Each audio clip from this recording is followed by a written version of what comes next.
สวัสดีครับทุกคนยินดีต้อนรับเข้าสู่ช่วงใหม่ของ Human Education ซอยดอก Facebook นั่นเองนะครับนั่นก็คือช่วง DIY ของเล่น by พี่เบล จริงๆก็มีพี่เบลกับพี่ฟิล์มนะครับ2 คนเนาะที่จะมาเป็นคนดำเนินรายการในการทำของเล่นต่างๆนะครับวันนี้ก็จะเป็นคิวของพี่เบลนะครับในการให้น้องๆเนี่ยมา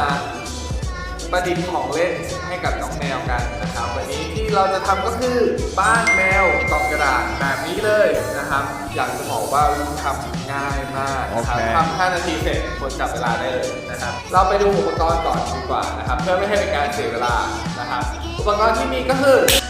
นี่เลยนะครับสิ่งที่ต้องมีนะครับก็คือมีกระดาษลังนะครับเสื้อที่ใช้แล้วนะครับเสื้อไม่ใช่เสื้อที่ใช้แล้วเสื้อมือสองนะครับที่เราไม่ได้ใช้แล้วเนาะจะเป็นของคุณพ่อคุณแม่ก็ได้นะครับหรือว่าถ้าเกิดเป็นพี่ผู้ใหญ่มาดูนะครับก็จะเป็นเสื้อที่เราไม่ใช้แล้วไซส์ใหญ่นิดนึงนะครับแล้วก็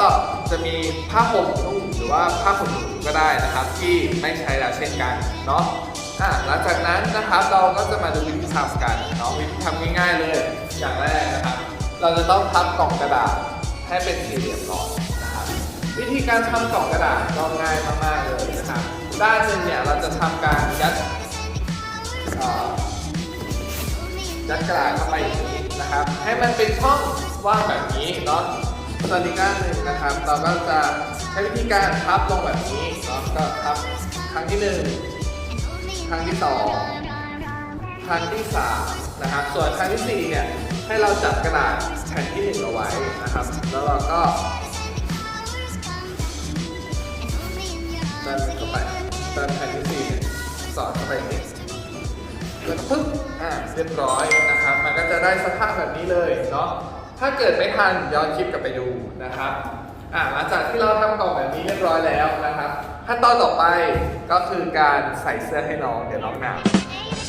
ไม่ใช่นะครับเสื้อเนี่ยจะเป็นเสื้อน่ารักหรือว่าเสื้อขาดอะไรก็ได้ที่เราไม่ใช้แล้วเนาะเราจะกางเสื้อออกมาแบบนี้แล้วก็สวมเสื้อโดยสวมจากฝั่งที่เป็นกล่องด้านเปิดแบบนี้นะครับสวมไปเลย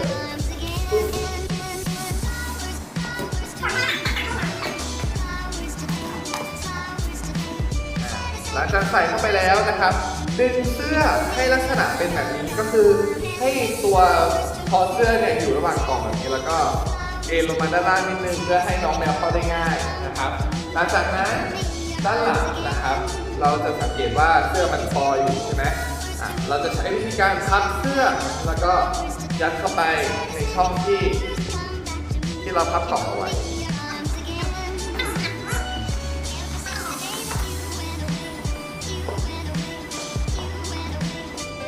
นี่นะครับพอยัดเข้าไปแล้ว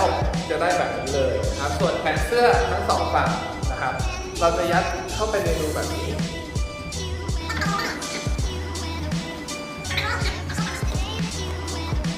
หลังจากนั้นขั้นตอนสุดท้ายนะครับก็คือการนำผ้าห่มหรือว่าผ้าห่มที่ไม่ใช้แล้วที่นุ่มๆหน่อยนะครับใส่เข้าไปข้างในแล้วก็จัดกรูให้เรียบร้อยนะครับเสร็จแล้วนะครับบ้านแมว DIY ของเราง่ายเลยทุกคนง่ายมากเลยครับนอกจากจะเป็นการประหยัดงบแล้วเนาะใช้ของที่เหลือใช้ไม่ต้องทิ้งแล้วนะครับยังทำให้น้องแมวสนุกสนานแล้วก็ด้านในกล่องกระดาษเนี่ยน้องแมวสามารถใช้ขนเล็บหรือว่าใช้ช่องโซ่ได้นะครับนี่มีประโยชน์มากเลยครับเดี๋ยวเอาไปทดลองกับแมวในซอยด็อกกันดีกว่าว่าแมวในซอยด็อกเนี่ยจะชอบบ้านแมวหลังนี้มากแค่ไหนไปเราไปพร้อมกันเลย